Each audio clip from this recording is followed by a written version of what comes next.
میرے شوہر کافی مشہور تھے۔ میرے شوہر کا ذریعہ معاش بانجھ عورتوں کا سانپ سے علاج کرنا تھا۔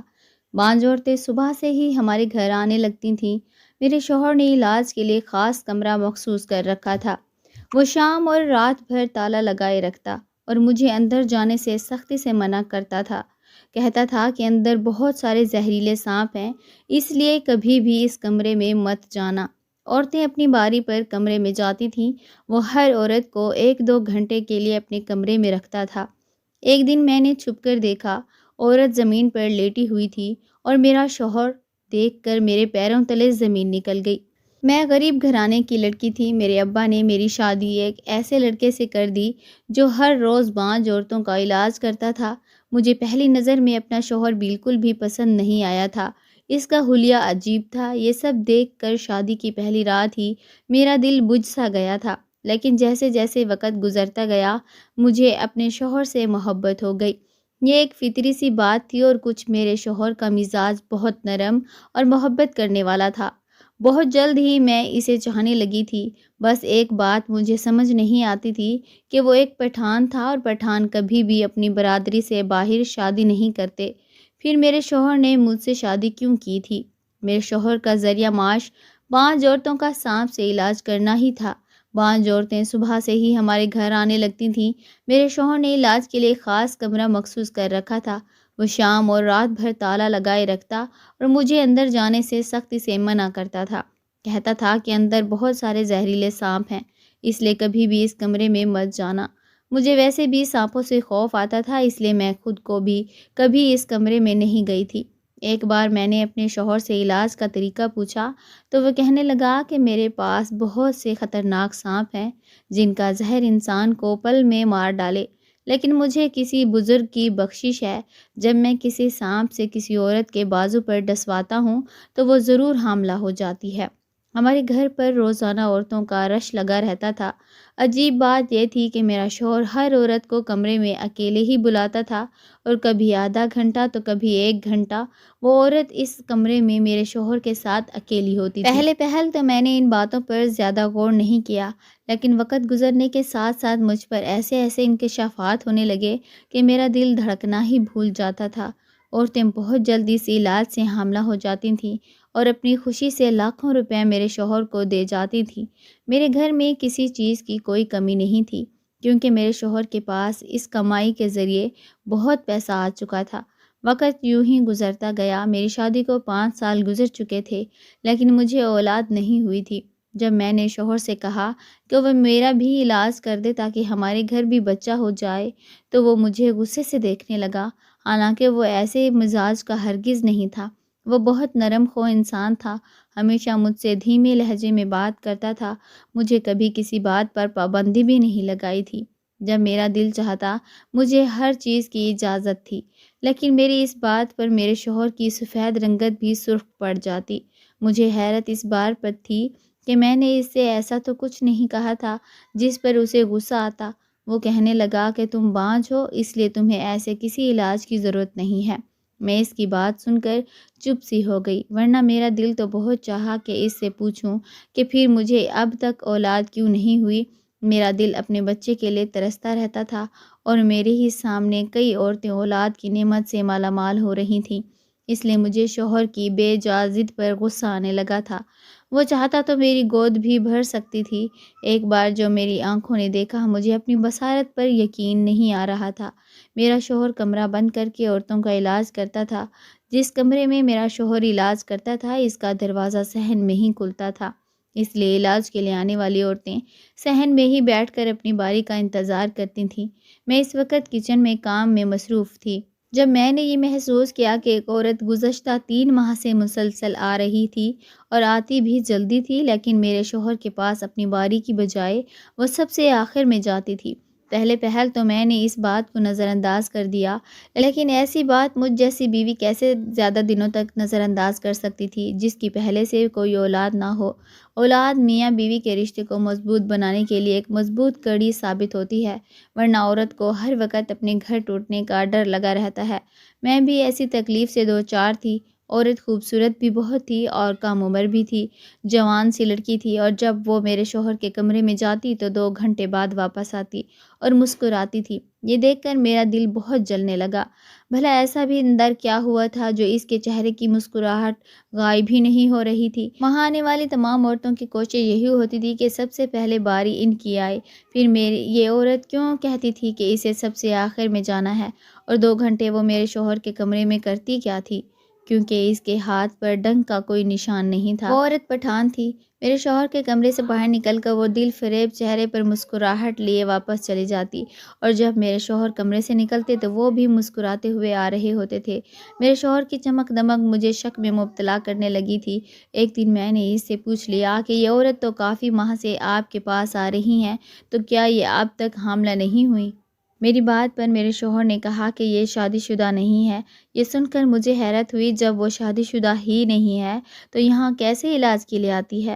میں نے جب اپنے شوہر سے یہ بات کی تو مجھے گھورنے لگے، کہنے لگے مجھ سے بحث مت کیا کرو، مجھے کھانا گرم کر کے دو، ایک تو کئی گھنٹے اس کام میں گزار دیتا ہوں، اس پر تو میرا دماغ چاٹنا شروع کر دیتی ہو۔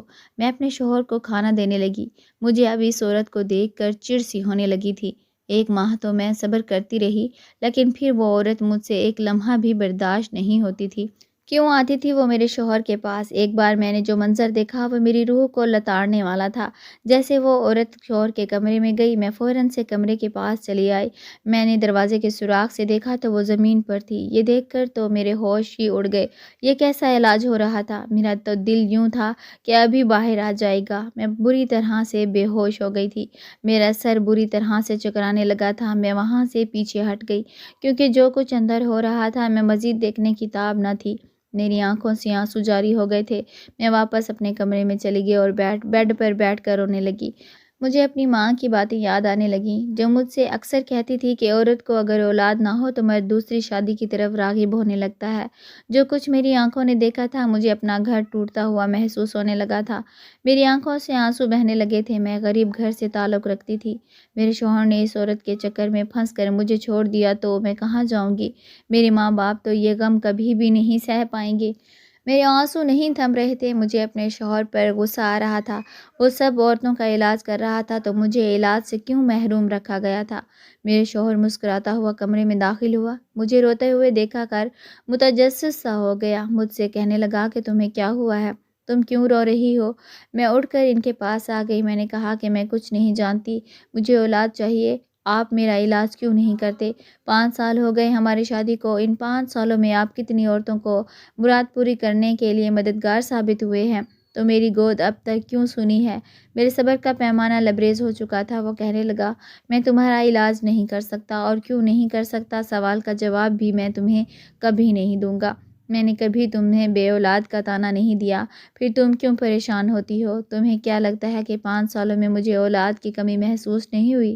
مجھے بھی بچوں کی بہت خواہش ہے، لیکن میں جانتا ہوں کہ تم مجھے اولاد نہیں دے سکتی، نہیں، اور نہ ہی تم اس راز کے جاننے کی حقدار ہو جو میں کرتا ہوں۔ یہ کہہ کر وہ مجھے کھانا دینے کا کہتے ہوئے کمرے سے باہر چلا گیا۔ میرے رونے میں اور بھی تیزی آ گئی۔ مجھے سمجھ جو آ گیا تھا، وہ کسی غیر عورت کو آنکھ بھر کے بھی نہیں دیکھتا تھا۔ میرے شوہر کا دل اس لڑکی پر آ گیا تھا، اس لیے وہ میرا علاج کرنا ہی نہیں چاہتے تھے۔ میں پھوٹ پھوٹ کر رو رہی تھی۔ مجھ سے یہ بات بالکل برداشت نہیں ہو رہی تھی کہ میرا شوہر کسی دوسرے اور ایک عورت کے ساتھ کوئی بھی تعلق رکھے، اور یہ بات میں نہیں سہ سکتی تھی۔ مجھے اپنا شوہر پہلے بالکل بھی پسند نہیں تھا، لیکن میرے شوہر کا دھیما مزاج اور محبت نے مجھے بہت جلد اس کا گرویدہ بنا دیا تھا۔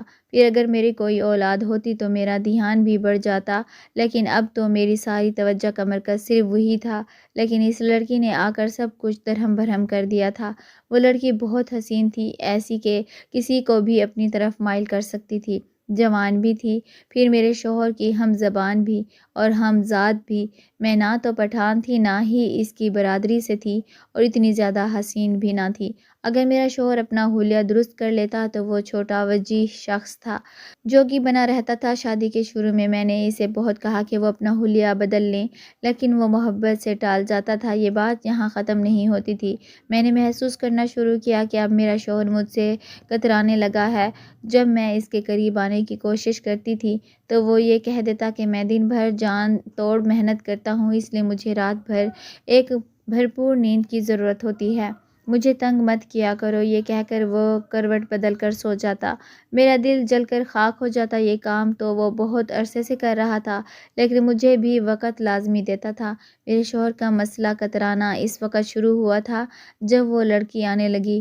جو منظر میری آنکھوں نے دیکھا، ظاہر ہے کہ میرا شوہر میری قربت کا مطلب نہیں تھا۔ بھلا کیوں ہو سکتا تھا؟ اپنی خواہش تو وہ لڑکی سے پوری کرنے لگا تھا۔ میں جان چکی تھی کہ میرا شوہر کبھی بھی میرا علاج نہیں کرے گا، کیونکہ اب اس کا دل اس خوبصورت حسینہ پر آ چکا تھا۔ اس لیے میں اپنے گھر کے قریب کسی لیڈی ڈاکٹر کے پاس چلی گئی اور اسے میں اپنا مسئلہ بتایا۔ اس نے مجھے چند ٹیسٹ لکھ کر دیے۔ جب اس کی رپورٹس آئیں تو میرا دل دھک دھک کرنے لگا۔ میرا شوہر میرے بارے میں سچ ہی کہتا تھا، مجھ میں اولاد پیدا کرنے کی صلاحیت ہی نہیں تھی۔ اپنی رپورٹس دیکھ کر میرا دل میرے سینے میں تھم سا گیا۔ مجھے اپنا گھر بار برباد ہوتا دکھائی دے رہا تھا۔ میرے پاس صرف ایک ہی راستہ بچا تھا کہ میں خود کو سانپ سے ڈسوا لوں، جس سے میرا شوہر عورتوں کا علاج کرتا ہے۔ لیکن مجھے سانپ کو دیکھ کر بہت خوف آتا تھا۔ مجھے سانپ سے بہت ڈر لگتا تھا۔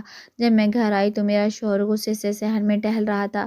مجھے دیکھ کر میرے سامنے آ کر کھڑا ہو گیا۔ مجھ سے پوچھنے لگا کہ تم کہاں گئی تھی؟ میں نے تمہاری والدہ سے بھی فون کر کے پوچھا تھا، لیکن تم وہاں بھی نہیں تھی۔ میں نے کوئی جواب نہیں دیا اور اپنی رپورٹس اپنے شوہر کے ہاتھ میں رکھ کر پھوٹ پھوٹ کر رونے لگی۔ وہ ایک نظر مجھے دیکھ کر پھر میری رپورٹس دیکھنے لگا، پھر گہری سانس لے کر بولا کہ میری بات پر یقین نہیں تھا تمہیں؟ میں نے کہا، آپ جان بوجھ کر میرا علاج نہیں کرنا چاہتے۔ آپ مجھ سے علاج چاہتے ہی نہیں ہیں، کیونکہ آپ کو وہ لڑکی پسند آ گئی ہے جو 2 گھنٹے آپ کے ساتھ وقت گزارتی ہے، آپ کی خواہش پوری کرتی ہے۔ میری بات سن کر میرا شوہر اور غصے میں آ گیا۔ ایک زوردار تھپڑ اس نے میرے منہ پر مارا اور کہنے لگا، آئندہ ایسی بکواس کی تو تمہاری جان لے لوں گا۔ خبردار، اگر اس لڑکی کے بارے میں کچھ بھی کہا تو۔ مجھے اپنے شوہر سے ایسے سخت رویے کی کوئی توقع نہ تھی۔ لڑکی کی اہمیت مجھ پر اچھی طرح سے واضح ہو چکی تھی۔ میرے پاس بس اب ایک ہی راستہ بچا تھا کہ میں وہ سانپ والا عمل کر گزروں۔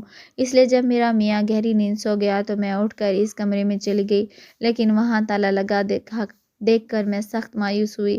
میں نے چابی ڈھونڈنے کی بھی کوشش کی، لیکن مجھے اس کمرے کی چابی نہیں ملی۔ اگلے روز جب وہ عورت صحن میں بیٹھی اپنی باری کا انتظار کر رہی تھی تو میں نے اسے کہا کہ وہ کمرے میں آ کر میری بات سن لے۔ وہ مجھے حیرانی سے دیکھنے لگی، پھر اٹھ کر کھڑی ہو گئی اور میرے پیچھے آنے لگی۔ میں نے اسے اپنے کمرے میں لے جایا اور اسے کہا کہ آ کر بتاؤ تم کیا چاہتی ہو، کیونکہ میرے شوہر کے پیچھے پڑی ہو؟ تمہیں شرم نہیں آتی میرے شوہر کے ساتھ اس قسم کے تعلقات قائم کرتے ہوئے، جسے سوچ کر بھی مجھے شرم آتی ہے؟ میرے منہ سے یہ الفاظ سنتے ہی وہ لڑکی بری طرح سے بدحواس ہوئی، روتے ہوئے میرے کمرے سے باہر نکل گئی۔ میں نے دل میں شکر کیا کہ اچھا ہوا میرا اس لڑکی سے جان چھوٹی، لیکن مجھے نہیں پتا تھا کہ میری اس اقدام پر میرا شوہر میرے ساتھ یہ سب کچھ کر گزرے گا۔ کچھ دیر بعد میرا شوہر بڑی آہستگی سے کمرے سے باہر نکلا۔ اس کے ہاتھ میں موبائل تھا جسے اس نے کان پر لگا رکھا تھا، جیسے کسی سے بات کر رہا ہو۔ وہ سیڑھیوں کو چھوڑ کر تیزی سے کھڑا ہوا اور باہر نکل گیا۔ میرا دل انجان سی حالت میں مبتلا ہو گیا۔ یقیناً اس لڑکی نے روتے ہوئے میرے شوہر کو فون کیا ہے۔ وہ ضرور اس لڑکی کے پیچھے ہی ہے، وہ ضرور اس لڑکی کے پیچھے ہی دوڑ رہا ہے۔ میں جیسے پاؤں کی بلی بن کر صحن میں چکر لگا رہی تھی۔ سب عورتیں واپس جا چکی تھیں۔ 3 گھنٹے گزر چکے تھے، لیکن میرا شوہر لوٹ کر نہیں آیا تھا۔ وہ رات کو 10 بجے غصے میں گھر میں داخل ہوا۔ مجھے کہنے لگا، تم نے شمیم سے کیا کہا تھا؟ تم ہوتی کون ہو ایسی بات کرنے والی؟ جس شدت سے وہ غصے میں تھا میں خوف زدہ ہو گئی۔ مجھے اس لڑکی پر افسوس ہونے لگا کہ کیسے آگ لگا رہی تھی وہ میاں بیوی کے درمیان۔ پھر وہ کہنے لگا کہ وہ ہسپتال میں ہے، اس کا ایکسیڈنٹ ہو گیا ہے، اس کی تکلیف تھی نہ تمہیں، لیکن میں تمہیں بھی نہیں رہنے دوں گا۔ میں شمیم کے پاس ہسپتال جا رہا ہوں۔ جب میں صبح واپس آ جاؤں گا تو تم مجھے اس گھر میں نظر نہ آؤ، اور تم اگر اپنے گھر واپس نہیں گئی تو میں تمہیں وہاں چھوڑ آؤں گا۔ یہ کہہ کر وہ چلا گیا۔ میں حد درجہ پریشان ہو گئی تھی۔ اب تو یہ یقیناً بات تھی کہ شوہر مجھے چھوڑ دے گا اور اس لڑکی سے شادی کر لے گا، وہ چال باز لڑکی جس کے کچھ نہ لگتے ہوئے بھی جیت چکی تھی، اور میں اس کی بیوی ہو کر بھی ہار گئی تھی۔ آج میرے شوہر کا وہ کمرہ کھلا ہوا تھا، کیونکہ وہ اس لڑکی کی خاطر بغیر تالا لگائے ہی باہر چلا گیا تھا، اور جب واپس لوٹ کر آیا تو صرف مجھے نکل جانے کے حکم دینے کے لیے۔ عورت کا کوئی گھر نہیں ہوتا، جب ماں باپ کا گھر ہوتا ہے تو بھی اس سے یہی کہا جاتا ہے کہ یہ تو تمہارے ماں باپ کا گھر ہے، اصل تو تمہارے شوہر کا گھر ہے۔ لیکن جب شوہر کو غصہ آئے تو وہ بھی یہی کہتا ہے کہ میرے گھر سے نکل جاؤ۔ تب میری آنکھوں سے آنسو بہہ رہے تھے، میں خود سے ہار چکی تھی۔ میں کسی ہارے ہوئے کھلاڑی کی طرح اس کمرے کی طرف بڑھ گئی جہاں سانپوں کا بسیرا تھا۔ پہلی بار مجھے اس سانپوں سے ڈر نہیں لگ رہا تھا۔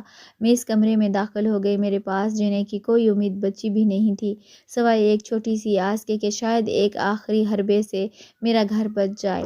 میں اندر رکھی سانپوں کی پٹاری کے پاس جا کر بیٹھ گئی۔ میں 5 سالوں میں پہلی بار اس کمرے میں آئی تھی کیونکہ مجھے سانپوں سے بہت ڈر لگتا تھا، لیکن پھر بھی میں نے اپنے شوہر سے کئی بار کہا تھا کہ میں سانپ سے ڈسنے کے لیے بھی تیار ہوں، اولاد کی خاطر مجھے یہ بھی منظور ہے، لیکن وہ نہ مانا۔ مجھے نہیں پتا تھا کہ کون سا سانپ مجھے ڈسے گا تو میری آس پوری ہو جائے گی۔ میں نے ساری پٹاری کھول دی، سارے سانپ پٹاری سے باہر نکلنے لگے۔ میں نے اپنی آنکھوں بند کر لیں اور اپنے دونوں ہاتھ آگے بڑھا دیے۔ ایک زوردار کرنٹ کا احساس ہوا میرے ہاتھ پر، پھر مجھے اپنے شوہر کے چلانے کی آواز آئی۔ جیسے ہی میری آنکھیں کھلیں وہ میرے سامنے بدحواس سا کھڑا تھا۔ ایک ویسا ہی کرنٹ میرے پاؤں پر لگا جیسے سانپ میرے وجود پر کئی جگہ ڈس رہے تھے۔